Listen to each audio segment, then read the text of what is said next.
네, 다음은 코로나 소식입니다. 델타 변이가 한 번 더 변이한 델타 플러스 변이가 국내에서 처음 확인됐습니다. 2명이 감염됐는데 모두 백신 접종을 2차까지 끝낸 상태였습니다. 게다가 이 가운데 한 명은 어디에서 감염됐는지도 아직 파악되지 않고 있습니다. 지역사회에 이미 퍼졌을 수도 있습니다. 먼저 박민규 기자입니다. 우리나라에서 처음 델타 플러스 변이 바이러스에 감염된 사람은 40대 남성입니다. 해외여행도 다녀오지 않았습니다. 5월에 백신 2차 접종까지 다 했습니다. 그런데 지난달 26일 확진됐습니다. 돌파 감염입니다. 가족 3명이 검사를 받았습니다. 이 가운데 아들 1명도 감염됐습니다. 방역당국은 역시 델타 플러스 변이로 보고 있습니다. 돌파 감염도 문제지만 누구에게 감염됐는지도 아직 밝혀지지 않아서 더 걱정입니다. 선행 감염자가 아직은 특정화되지는 않았습니다. 지역사회에서 노출을 통해서 감염됐을 가능성을 염두에 두고 이미 지역사회에 퍼졌을 수 있는 겁니다. 방역당국은 확진자의 직장 동료 등 접촉자 280여 명을 검사했습니다. 재검사까지 거쳐 모두 음성 판정을 받았습니다. 또 다른 50대 남성은 미국에 다녀온 뒤 델타 플러스 변이에 감염됐습니다. 미국 여행 전에 국내에서 아스트라제네카 백신 접종 2회를 완료하고 해외 가셔서 7월 23일 입국 이후에 확진돼서 이렇게 돌파 감염이 늘면서 우려는 커지고 있습니다. 서울 강서구 요양병원에서 감염된 11명 가운데 7명이 관악구 요양병원 확진자 10명 중 5명이 백신을 2차까지 모두 맞았습니다. 방역당국은 지난 6월만 해도 델타 변이를 충분히 관리할 수 있다고 밝힌 바 있습니다. 하지만 불과 2달 사이에 이미 유행을 주도하고 있습니다. 이 때문에 델타 플러스 변이에 대해서도 빨리 평가하고 조치를 취해야 합니다. JTBC 박민규입니다. 이 델타 플러스 변이는 기존의 델타 변이처럼 전파 속도가 빠를 걸로 추정되고 있습니다. 또 백신을 무력화시키는 능력도 상당히 강합니다. 어떤 형태의 바이러스이고 어떻게 막을 수 있을지는 유한울 기자가 전해드리겠습니다. 델타 플러스 변이는 올해 3월 유럽에서 처음 나왔습니다. 이어 일본과 미국, 이스라엘 등 전 세계 약 20개 국가에서 잇따라 발견됐습니다. 지난 6월 말 인도에선 처음 숨지는 확진자도 있었습니다. 델타 플러스 변이는 델타 변이가 다시 한번 변이를 한 겁니다. 코로나 바이러스에서 인체 세포로 침투하는 문 역할을 하는 부위가 스파이크 단백질입니다. 델타 변이는 여기에 이미 한 차례 변형이 일어난 건데 K417N이라는 변이가 더 생겼습니다. 이 형태의 단백질 변이는 베타와 감마 변이에서 발견됩니다. 백신 효과를 떨어뜨리는 것으로 알려져 있습니다. 방역당국은 델타 플러스 변이가 기존 바이러스에 비해 백신을 무력화하는 능력이 최대 5배나 높다고 평가했습니다. 백신을 맞아도 안심할 수 없는 이유입니다. 전파 속도는 아직까지 연구 자료가 없습니다. 다만 델타 변이는 전파가 빠른 영국형 알파 변이보다 1.6배나 더 빠르게 퍼집니다. 델타 플러스 변이도 적어도 이만큼은 빠른 겁니다. 변이를 해서 치료제나 백신의 공격으로부터 회피해서 효과를 떨어뜨리고 코로나 바이러스의 유전체 감시 체계를 좀 더 강화해서 빈틈없이 예정된 백신 접종으로만 계속 나오는 변이 바이러스를 막기는 쉽지 않습니다. 지난 2월부터 백신을 맞은 고령층 등이 효과가 떨어지면서 돌파 감염의 대상이 될 수도 있습니다. 그래서 3차 추가 접종은 물론 방역 대책 전반을 다시 점검해야 합니다. JTBC 유한울입니다. 방역 수칙을 어기는 불법 유흥업소들은 여전히 있습니다. 최근 한 달 동안 정부가 수도권과 부산 쪽을 점검해서 12곳을 고발했고 경찰이 전국에서 116곳을 잡아냈습니다. 문 닫는 것보다 벌금 내는 게 낫다고 보는 업주들이 있는 겁니다. 임지수 기자입니다. 폐업 노래방을 빌려 차린 서울 강남의 유흥업소입니다. 경찰이 들이닥치자 비밀 창고에 숨었던 손님과 직원들이 모습을 드러냅니다.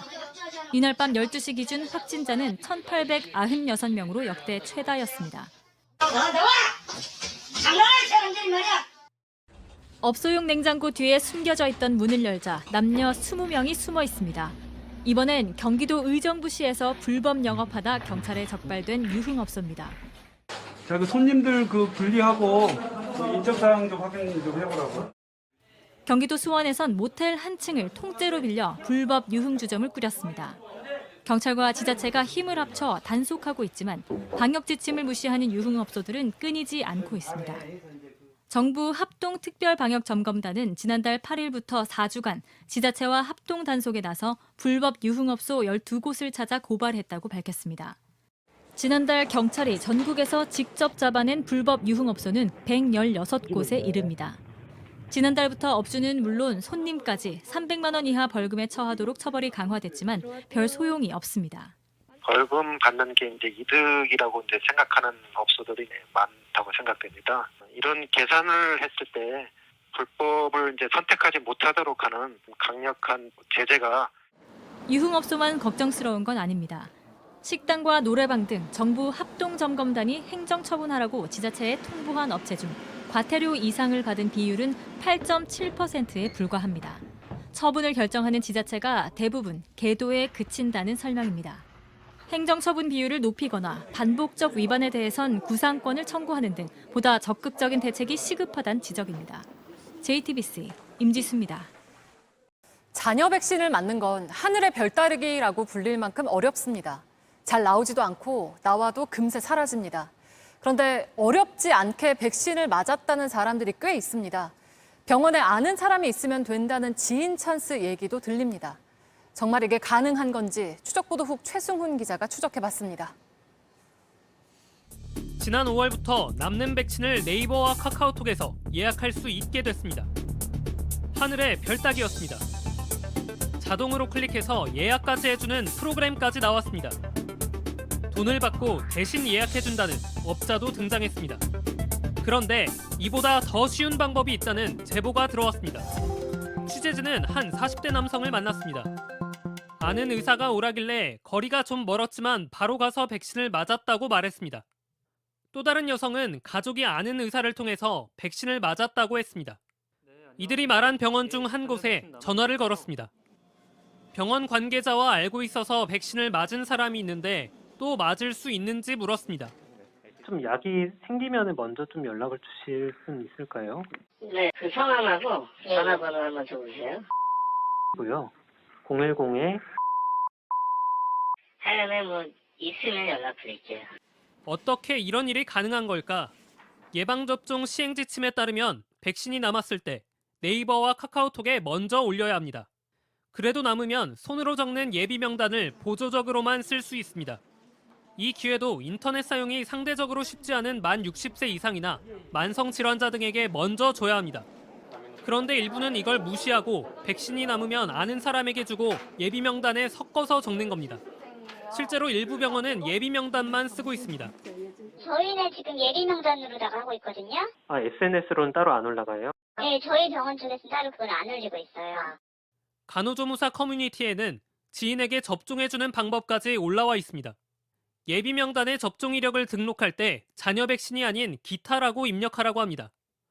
나이도 상관없습니다.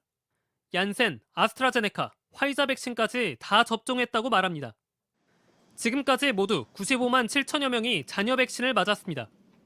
이 가운데 76만 5천여 명은 59세 이하입니다. 그런데 예비 명단으로 맞은 사람이 SNS로 예약해 맞은 사람보다 더 많습니다. 비교적 공정하고 편리한 SNS 예약 대신에 예비 명단이 많이 쓰이고 있는 현실입니다. 공정성에 문제가 생기지 않도록 질병관리청은 이렇게 예비 명단이 편법적인 통로로 쓰일 수 있다고 설명했습니다. 모든 국민이 공정하게 접종을 받을 수 있도록 예약 창구를 일원화하는 등 접종 체계를 보완할 필요가 있습니다. JTBC 최승훈입니다.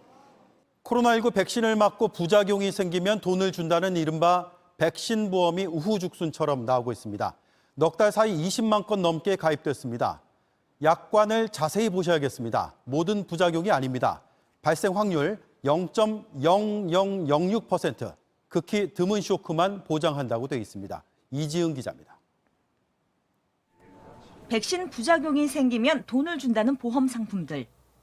특약 판매나 모바일 전용으로 내놓은 것입니다. 부작용 진단 시 100만 원에서 200만 원 보험금을 지급한다고 돼 있습니다. 1년에 평균 2천 원의 싼 보험료를 앞세워 최근 넉 달간 계약된 수만 20만 건이 넘습니다. 백신 하면은 보통 부작용들이 많이 떠오르니까 혹시 모를 이런 위험들을 막고 싶어서 하고 싶은 생각이 있었습니다. 그에 대한 이런 상해들을 보장해주는 걸로 알고 있습니다. 하지만 대부분 중증 알레르기 반응인 아나필락시스 쇼크만을 보장하는 것입니다. 백신을 맞고 이 증상이 나타날 확률은 0.0006%입니다. 백신에 대한 불안감을 마케팅에 이용한다는 지적이 나오는 이유입니다. 대신 보험사들은 백신 접종자 가운데 적지 않은 사람이 호소하는 근육통이나 두통 등은 보장하지 않습니다. 금융감독원은 소비자에게 부작용 보장을 내세우는 보험 가입을 주의해달라고 당부했습니다. 이와 함께 보험사들이 백신 보험이란 용어로 소비자를 현혹하지 못하도록 광고 심의를 강화하기로 했습니다. 백신 보험이라는 말 자체가 소비자의 오해를 불러일으킬 수 있습니다. 근육통 같은 백신 부작용 전부를 보장하는 게 아닙니다. 백신 접종으로 아나필락시스 쇼크가 발생한 가능성은 매우 낮습니다. 무료로 부작용 보험에 가입시켜주겠다는 광고도 조심해야 합니다. 보험 가입을 대행하는 제휴업체가 연락처 등 개인정보를 요구하기 때문입니다. 내 신상이 각종 마케팅에 활용될 수 있다는 점을 주의해야 합니다. JTBC 이지은입니다.